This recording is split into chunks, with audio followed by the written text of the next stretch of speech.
So now with Zalatoris out, just 3 guys over $10,000.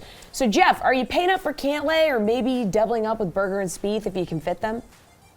So I do think an interesting strategy this week is just to stuff Daniel Berger and Patrick Cantlay in your lineup and then just deal with the rest. This is a high variance event, as we've already alluded to on this show. And we see guys pop up here just sort of randomly from the 6K range and sometimes even win this event. So, I think some people will have that idea, but I still don't think like fitting Berger and Cantlay in will be that popular a move because people like to have balance. They don't like to have 2 guys like Steven Yager and like Kevin Chappell in their lineup. So I think that's actually in big fields, putting both Cantlay and Berger into your lineup.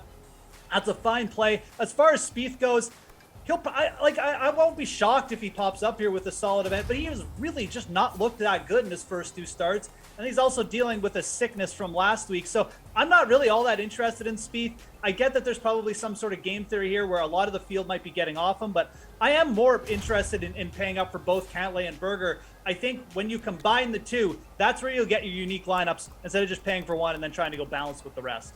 Len, what's your approach here?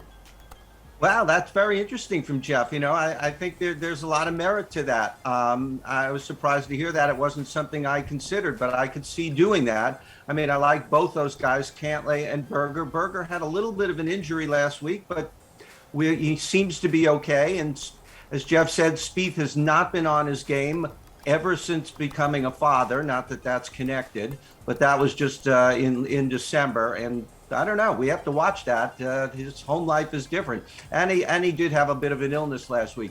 But Patrick Cantlay, he's a very favorable price, 11-2. That's not very high for the top guy on the board.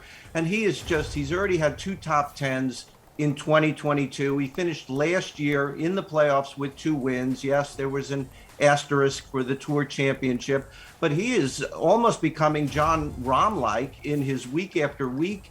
He spoke recently about how when he goes to a tournament, he doesn't go to work on his game. He goes to win every time he enters a tournament. And if you look at his face on the course, I think you'd agree with that. I think I like Patrick Cantlay a lot this week.